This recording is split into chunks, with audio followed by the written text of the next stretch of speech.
I found you guys because I just got done with my graduate degree and I was looking to start up an art storefront. Hmm. And it was really important to me to not only find a company that could handle what I needed with regard to the podcast, keep the podcast going on the website without having to maintain a separate site, but so I needed answers to those questions specifically. Not all artists have a podcast, but I had this element I needed to take care of and I Hmm. needed responsivity. And you guys were on it. Yeah. I mean, you guys answered my questions within an hour of my email sent to you. And before I know it, I was on the phone with Kelly. And then I had a discussion with you, and we were just rolling. It was 90 miles an hour. And I thought, this is what I am talking about. Yeah. It doesn't go away either. Like, once you're inside, they're like honestly one of the things that I'm the most proud of is we have these Zoom sessions, like sometimes two a day all week long, right?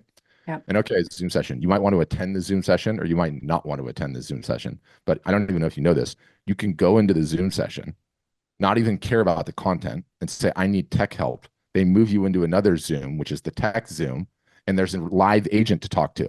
And they could take over your screen, look at your screen, or they'll just fix the thing. So the support, like, look, you guys have enough jobs to do. Okay.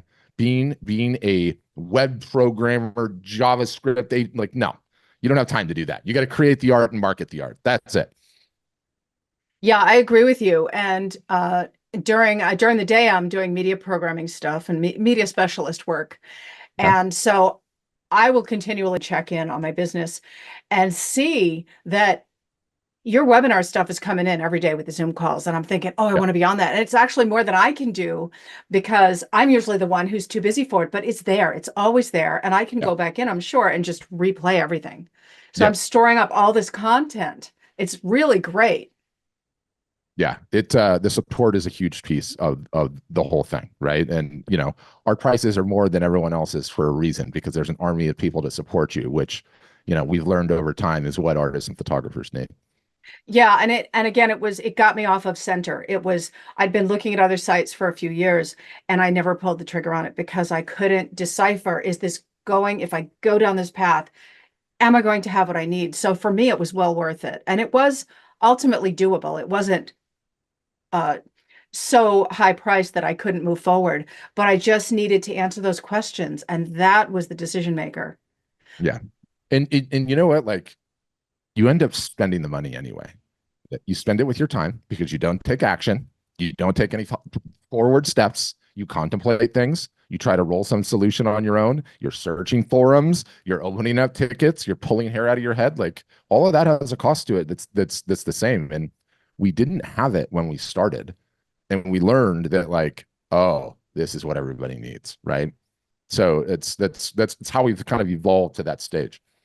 Yeah, and I think there's a certain element. I mean, now I'm generalizing. Artists come in all shapes, sizes, and varieties, but I'm going to generalize and say that we as artists are fairly empathic and sensitive to what we need emotionally and intellectually. And I think that artists need to feel supported if they're going forward because, as you said, we have enough to do. We've got our brain on this creative channel over here. We're aware that there's an administrative element to it. Some people are intimidated by this. For Yes. myself, it was bandwidth. I was paying for different third-party integrations to my website to approximate what you end up offering, including the shopping cart and Shopify. And then my biggest concern became, am I doing the taxes right? I was worried about the feds and getting into trouble with the state taxes, and I don't want to Yeah. be audited. And the whole thing became so stressful that I thought if only I could find a company that would handle the tax element of it where I know it's being done correctly.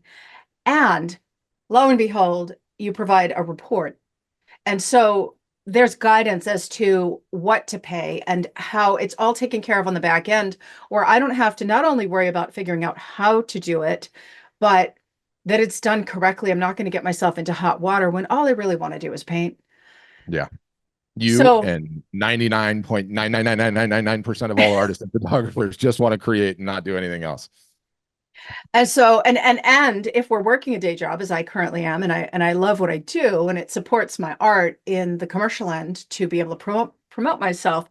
But every decision that has to do with promoting this website for the purposes of promoting the art takes up time during the weekends and the precious evening time that I might have where I Yeah, could be at my easel making my stuff.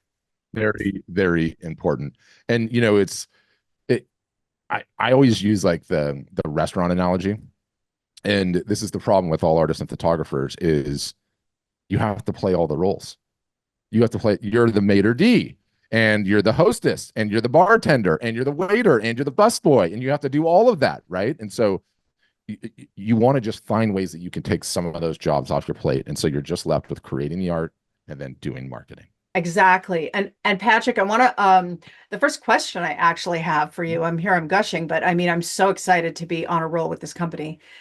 Thank you for your time. Artists, especially those who do not like to promote themselves, which is a lot of us, where we want our art out there, but we're not really wanting to get up on stage ourselves, Mm-hmm. like to think that having a website will either will automatically bring on sales, or conversely, they think that with the proliferation of social media, that perhaps having a website isn't necessary any longer.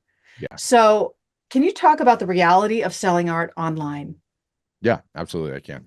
And there's layers to this one, right? So let's just peel it back a couple at a time. One, one of the biggest tragedies is if I just get a website, if I can just get my art up on a website, just get it on a website, and then what happens? You get it up on the website, and no one is coming to the website, right? Because you have to fix the marketing problem, which is the biggest problem, the single solitary biggest problem.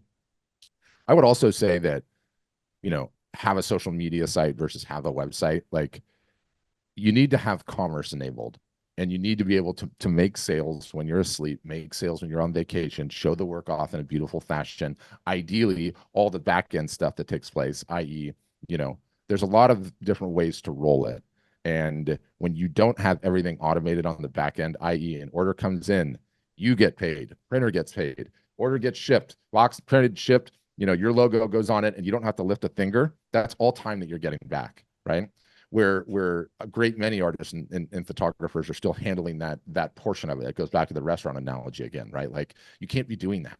You can't be doing that. You have to maximize your time on the creation and the promotion, and that's it. But I would say more broadly that the promotion is the single solitary biggest issue that all artists have. All of them. I mean, you rightly nailed it.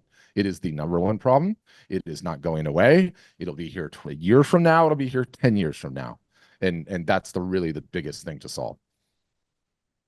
I agree with you. And so, how can art storefronts make a difference in online sales?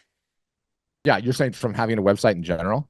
Yeah, from just I'm going to build it and they're going to show up and I can just post the website and go to my art and go take a nap or whatever I'm going to do. And the sales are just going to roll in. Yes, just from everywhere all the time, we hope, right? Um, yeah, the website does a great job of taking care of all of that. But, it goes to the secret sauce of what we do.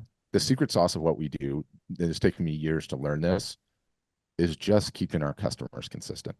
More than the website and the technology and even the support, it's the emotional support, it's the encouragement, it's going through the struggles of growing an art business with a group of your peers because we have so many community related things.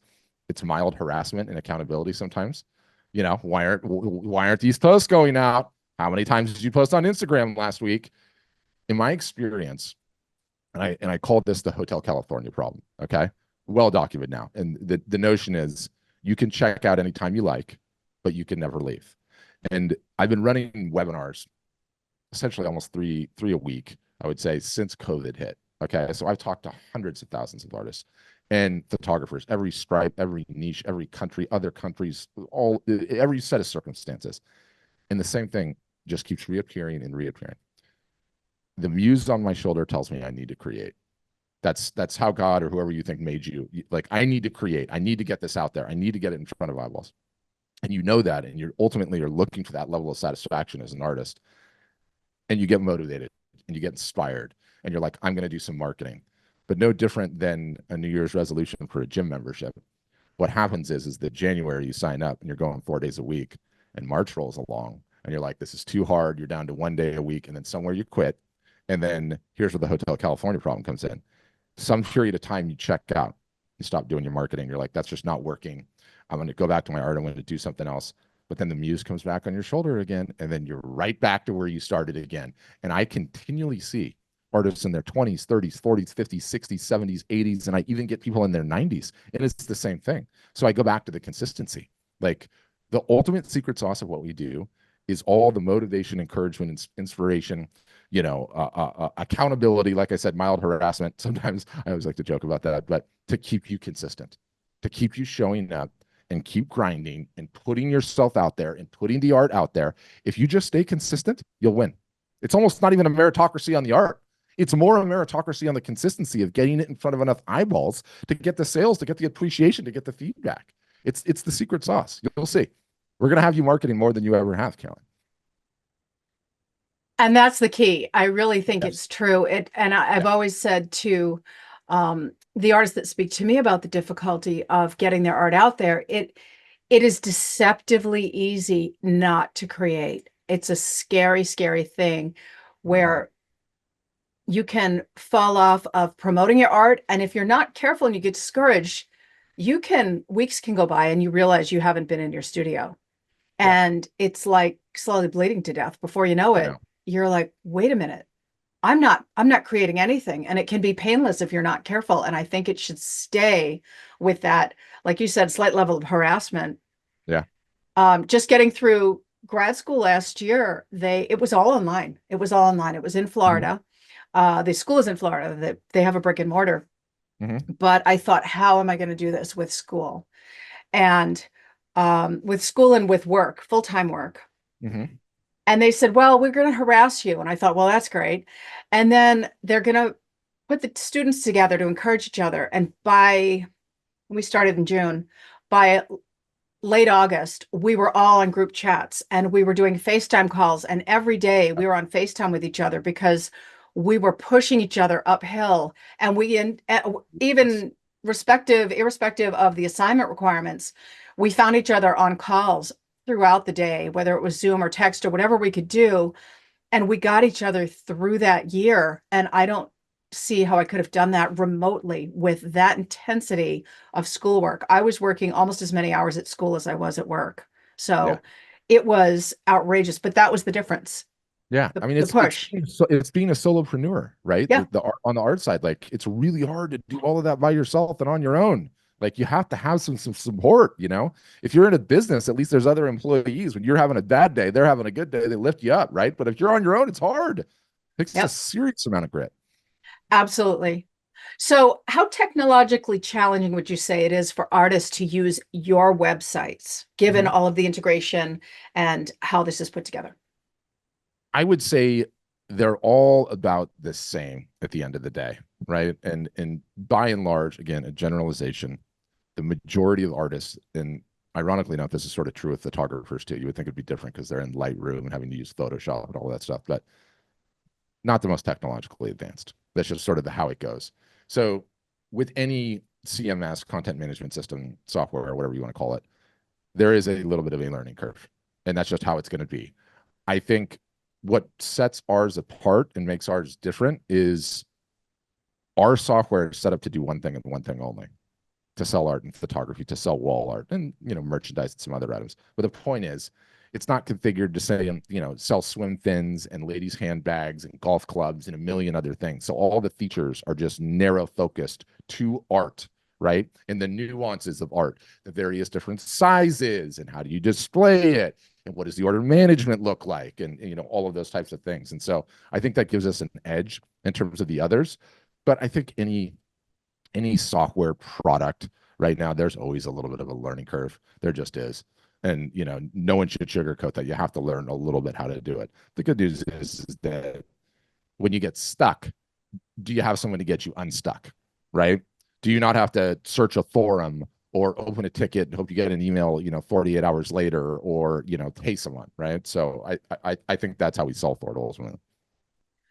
I agree with you. And I noticed that because a lot of artists, and again, it depends on the artist, Mm-hmm. but are a lot of artists don't want to deal with the tech. They just want to do the hands-on in the art realm. Yet, if you get them talking about their art, they could talk to you for hours and not even see the time go by. Yeah. So I think that the fact that all of the elements of constructing and maintaining and promoting your art website are covered from the perspective of an artist and talking to an artist from an art perspective pulls in at least that much element of interest where the customer is becoming interested because they're seeing it through the lens of directly, this is how it's going to help you with your art, not just any Yeah. art, but your art. Yeah. Now, is For there sure. anyone that you would not recommend have an art storefront website? Yeah. I think if you're just wanting to test the waters and you don't really want to have an art business, then stick with the social media site, right?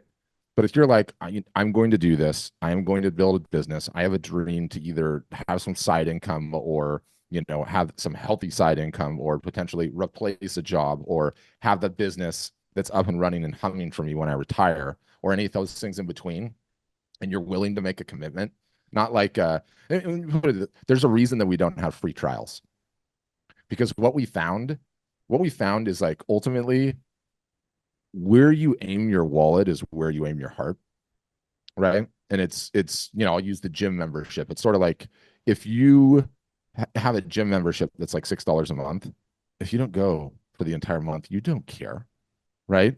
But how much money did you just spend? Do you think that you're not going to work this thing hard, right? And like be completely committed to it? You are, because where you aim your wallet is where you aim your heart. And so you're going to have that motivation. So I think if it's not serious and you don't really need a business, there's other alternatives. If you want to take it seriously and you're in it for the long haul, then I think we're a great solution. I agree with that. And I can definitely see that whole skin in the game analogy because I've seen that with students too. I've given So away true. my online courses to certain people who are in, say, my physical class. And I'll say, Yeah. do you want to try the master class? And without having that investment on their end, that reminds them, maybe it hurts a little bit, but even if it's affordable, it reminds them that they have an investment in there on some level. Yeah. So would you recommend artists wait until they have a collection of cohesive work together or just jump in where they're at if they're serious enough to begin with an art storefront's website? Here's what I would say, and I don't want anyone to take this cynically. So I don't care if they sign up with Art Storefronts or not. Do not wait. Get going, even if you just have one piece. Okay, one piece is enough, right? Because what everyone does is they're like, all just get started when, and then you insert when I get a business license, when I know what my niche is, when I have 10 pieces, when I get my logo done, or this or that. And what ends up happening is the days turn into weeks, turn into months, turn into years. How is that art business coming, right? You've got to get started right away because there's nothing ultimately more important than the feedback you're going to get from showing that art off and ideally making a transaction. So whether you sign up with us or did you sign up with someone else, you do not wait, right? The guy that started LinkedIn has this amazing quote, and his name's Reid Hoffman, and his line is, "If you're not embarrassed by your first version, you've launched too late." Amen. So good, I so good. completely agree with that. And I confess that I put off calling and looking into this for a while because of that. Mm-hmm. And I had a bunch of paintings, but they were commission based. So they were figurative or portrait, but they weren't one body of work. And I finally thought, Yeah, well, now I'm directed. And I found that having that piece of having the security of knowing that the website I was creating was correct for the back end of selling the work. And all I had to do was worry about creating. I was surprised that it gave me an incredible freedom because I thought now my job is to go to my studio and make something. And yeah, it's been incredible. I come home from my job during the week, even in the evenings. I spend all weekend painting and I'll spend 4 or 5 hours in the evening painting because that has become, thanks to Art Storefronts, that's now my job where I'm free to paint and I need to create my work so that I can then have that work to post because now I have somewhere to put it that's going to move the needle. yeah. 100%. And really don't take it cynically. It's like you just have to get going. You have to get going, you know? It's it it, it, I go back to the restaurant analogies. I have like two sets of analogies. It's either like restaurant food related or fishing. And I'm sure I'll get a fishing one in, but you have always wanted to own a restaurant, and I've always wanted to own a restaurant. Okay. And we take radically different approaches. Me, okay, I overthink everything. So I start working on a business plan. And then I take the business plan down to the bank and I get a loan and I find a spot and I get the spot all dialed in and I design the menus and get a graphic designer and get the logo and the signage and the silverware and the menus and the pay checkout. Everything's dialed in, the bartender and everything. I open my doors. People come in, they try it once, and then they don't come back again because my food wasn't good enough. The particular lineup of food that I had, okay, was not good. You, on the other hand, you literally went to Costco, got a rolling cart, pushed it right into an office building with your tacos, and put up a stand and said, Caroline's Tacos. And you know what? Your food wasn't good either. But you know what you did? Don't worry. I cook more than just tacos. Then you took the cart back. The next weekend, you showed up at the same office building with your burgers. And this time, everyone is like, the line's around the door. Then you go and start the restaurant, and and you figured all of that out in a much shorter period of time than I did, right? So you ultimately, what you're creating now, what you're passionate about, might not sell. It's not a death knell. That's what happens in this business. You have to have a product the market wants, and it might not be what you love to create, right? That creatively inspires you. But you're not going to know what resonates and what works until you get it in front of eyeballs. So you can't wait. You got to go. So that speaks to my next question, which is, Yeah. do you have input on how artists should be thinking in terms of determining what's likely to sell with No, regard to medium, subject matter? no, no. Um, I've learned that you can't pick horses in this business. You cannot pick horses. Like you'll see, Caroline, they're like, there are people on this platform that I look at and I'm like, how did you even create that with a paintbrush? It is so good. It's unbelievable. Okay. And there are people, I'm not giving any names. Okay. I studied minored photography in college that I feel like take snapshots that don't even understand composure and they have huge, healthy businesses. There's no rhyme or reason to it. And in what that lesson's taught me over the years is that art sales are 50-50. Everyone thinks art sales are just a meritocracy on the quality of the art. They're not. They're a meritocracy on the quality of the art and the character of the artist. Who is Caroline?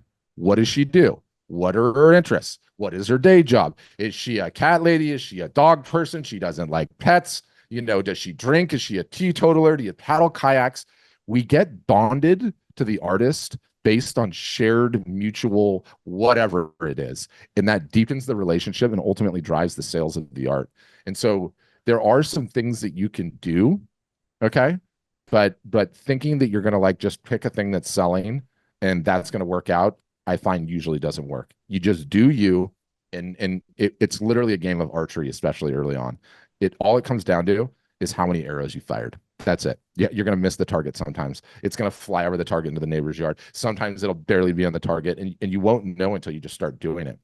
That being said, everybody just creates what they love and what inspires them, and then they take their product to market. What nobody does is completely invert the equation. What all artists and photographers do, they create what they love, and they're like, let me go see if there's an audience. Okay, well, how would we invert that equation? Start with an audience and then go and create work for them. Find a group that is insanely passionate about something, right? You know, there's Facebook groups on it, there's community meetings, there's a TV show based on it, there's clubs, whatever it is, and go, these people are diehard. I'm going to go create something for them. That is a very smart way to approach it. But that's also, you know, so counterintuitive. Most people don't, right? well, I think that if you marry those two things together and you don't abandon what you love, because I always tell my listeners, if you completely depart from what you love to create because you think that you need to go and create something that's saleable, but it Mm, doesn't resonate with you, you're going to be stuck. So if completely you agree. take something you love and then you go ahead and do the marketing piece and say, where do those people exist? I love pre-Raphaelite work. okay, Mhm. where are people looking at that? And then you go for it and you can connect those two dots, you're golden. You're golden. And in no one's saying that you have to like, sell out, right? Like in the old band terminology, like you got a record deal, you sold out. You're still going to do you, right? And you're still going to do it with your style, your spin. But some of the greatest discoveries ever in all of art have been like, whoa, this is what the people are really resonating on. And a lot of times it's not what you think it's going to be, right? Right. So I find more often than it's not about not doing you or not doing what you love, but it's about doing something that has demand in your style that you love doing. I mean, I think that's the middle of the road way to answer. Yeah, definitely. Now, how consistent should artists be in the work they post in that, for instance, would you recommend that they keep work segregated on the site by medium or by subject, or does your site allow for filters where they can have both? Yeah, great question. And there's not an easy way to answer this in the sense that there is some rigid playbook that works for everybody. I have been so blown away over these past 10 years of how people do things differently and it totally works and works really, really well for them. There are certain rules, marketing rules that apply. I'll give you one, for instance, right? When you hit the homepage, it should be a grid of images. Okay. It should be a grid of images. What most artists do is some sort of goofy slideshow, right? Or one image and a bunch of different text. And the reason for that is no different than stores having really beautiful window displays, right? And having a bunch of different stuff in the window displays. Your job as I'm walking by your storefront is just to get me to stop, right? And so we've determined based on analytics and data and everything else that you should have a grid of images, whether you organize it by bestsellers, landscapes, portraiture, commissions, doesn't matter as long as give your viewer enough visually interesting things that they can scan and go, ooh, I like that and go in, right? So there are rules that apply, but there's not one way that you have to do it, or one level of organization that's going to like fundamentally change the game. Okay, that's encouraging. I think it's Mhm. encouraging. Yeah. So, from a marketing perspective, with the advent of story branding, marketing is a buzz with ideas about using storytelling in your art. Can you touch on how storytelling can be leveraged on an artist website? Yeah, it is so insanely critical. I mean,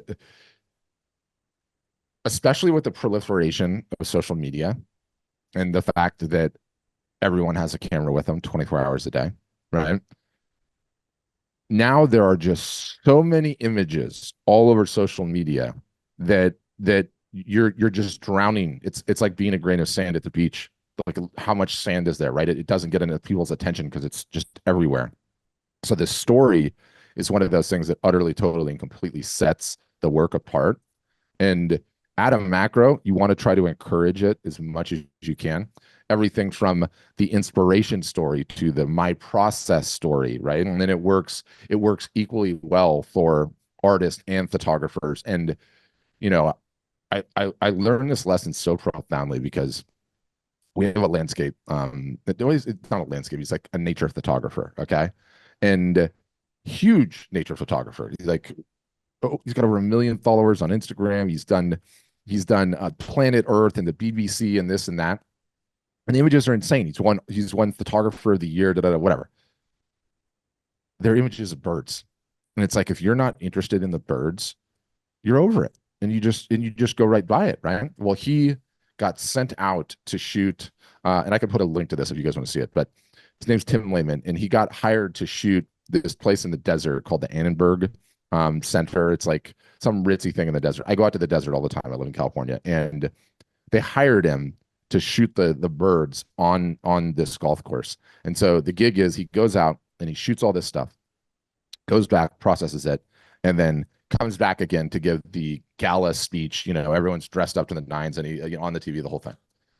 And he's telling the story about how he's getting up at 5 and he's having to hide on the golf course so he doesn't scare the birds, and the sprinklers are going over his head, and he sees this one bird, and he's it's an unfair advantage, but he's an ornithologist. He's got like his PhD from, I can't remember where, but anyway, um And so he knows like all the nesting habits, right? And like he probably went out to feed, and it usually likes to feed right around sunset, and it's going to be back at this time.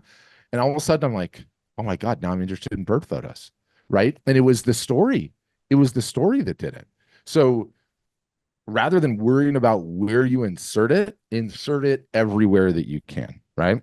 Now, there's practical ways to do it on the website with a YouTube video where you explain it. There's going to be a video right next to the product itself that where you can explain it, but you should also be explaining it in social media posts. You should be talking about it all the time. You should be talking about it on podcasts. Like the story is what we really connect to, what is really going to get your buyer on the hook, and it's going to hear that. And it's like, it literally elevates. It's like the blade of grass, right? Or like the nail that sticks out gets hammered. Like the story elevates you above everyone else who's not doing it. And you're the one that gets seen, and then they get connected to it. So insanely powerful, insanely important, hard to do. Most don't do it. And if you do it, you already differentiated yourself so significantly. So huge advocate for it. I'm glad to hear that. And that's a big one of mine it can get pretty addicting because if you think about how people create their art and how much it means to them, and that's what keeps them going. Yeah. Most, I'm going to say most fine artists have that connection where there's something driving them and there's probably something behind each piece. And so I did Exactly. yeah. I And got the I, idea in the shower. It struck me like lightning. I went out, I scouted, like however you did it. All of them have stories, right? they All of all them have, do. yeah. And I've had people say they can be really, people can get really worked up about, well, the art should speak for itself. And I know that people will also put their own spin on it. I had one guy standing next to me in a show where he was looking at a portrait of me, self-portrait, because I Mhm. didn't have the money for models at the time. I was in college. And it was a pretty solid self-portrait. And he looked right at it. And then he looked right at me and he said, let me tell you what this painting's about. That's my mother. And I'm like, okay. So, but it's still good to have that, I think, that option. And so when I do that, I'll say, spoiler alert, if you don't want to know, don't watch this video. Yes. Yes. And also, if they already have a story, don't offer another one. Right. Don't offer another one because they're probably going to buy at that point. Yep. Yeah. So let's talk about promoting on social for just a minute. Mhm. A lot of artists are on Instagram and many are on Yeah. multiple platforms. Yeah. Which platforms and how many social media platforms do you have a recommendation on making these decisions for promoting one's art? Yeah. 100%. So, when we buy something on Amazon, Mhm. not buy something on Amazon, but when we're going to contemplate buying something, we usually, whether we buy it on Amazon or not, we'll go on and read the reviews. Instagram has become the review site for artists. So if I'm out and about and your work's hanging in a restaurant and I see it and I see the placard, or someone tells me they saw you, or better still, I'm at a cocktail party and I go to somebody's house and your work's hanging on the wall, how I'm going to go find out information about you first is on Instagram. And instantaneously, no different than the Amazon reviews, you have to pass the credit check. And the credit check is there a clean avatar? Is there a good profile description? Are there a decent amount of posts? Are there a decent amount of followers? It in the world that we live in, it's become the signal, and it's interesting because there's two major reports that come out a year. One is by this insurance agency out of London called the Hiscox Group, and they call it the Art Market Report. People can Google these and download them. And then another one is put out by Art Basel and some financial firm, Payne Weber, UBS Global, I think. Anyway, beside the point. They interview all the art buyers at the very, very high end of the market, meaning, the stuff that's sold in Sotheby's, hundreds of thousands of dollars pieces to several million. And I've watched, because they survey the readers, Instagram grow in prominence even to those folks every single solitary year. Like even the high end of the market is there, the low end of the market is there, the middle end of the market is there. So Instagram is absolutely the most important. That being said, Facebook is still really important because Facebook skews significantly older, where Instagram skews significantly younger. And when you look at who buys art, it's people that have money, right? And the older folks on Facebook have money. So Facebook is very important. I would say those two are the most important currently, but in marketing, nothing is more powerful than omni-channel marketing. right? And how many channels you can market in an omni fashion comes down to how many you have, right? So you could add X, formerly Twitter, to that list because it's really been growing in prominence since Elon bought it. And if you get past all the this politics, that politics nonsense, you have to just go where the attention is, right? So that platform's kind of growing in prominence right now. But I would say Facebook and Instagram are the two primary. I don't see anyone that's on Pinterest that gets a ton of action out of it. Um, I hear some good things here and there about LinkedIn, but by and large, because we have the data on everything, we don't see a ton of commerce going down with LinkedIn in the footprint. So I would really say you focus on the two, and you're going to be in a good spot. And then I know we're talking about demographics of people who tend to Mhm. buy, Yeah. but I just listened this morning to a webinar on the benefits of advertising or having a social media presence on TikTok.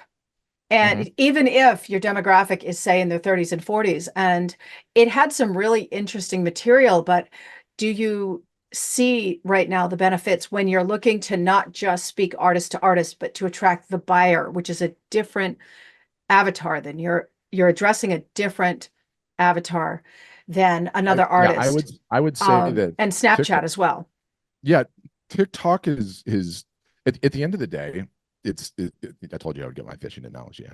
At the end of the day, we have to be contrarian as marketers Hmm. about where the fish are. Okay. And so, you and I are both fishermen. We both wake up 5 a.m. or 4 a.m. and we drive down to the dock and we get into our boats and we steam out to where the fish are, right? So you have to be fishing where the fish are. TikTok has a massive amount of attention. It just does. Now, it's held up in some regulatory things right now about divesting and everything else in Congress. That makes me a little scared about it. It's kind of a charged thing, but it has a ton of attention, right?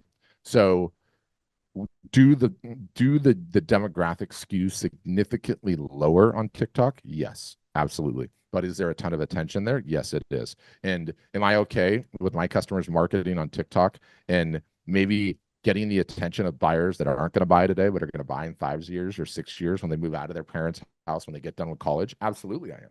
Absolutely, I am. And it also, it depends on what your demo is too, right? Like, if you're attracting the attention of younger buyers, then that's very important. I interviewed a gal that's on the platform recently. You got to watch this interview. It's actually really good. And she's a junior at Florida State, and she's doing extremely well in the volume of stuff that she sells.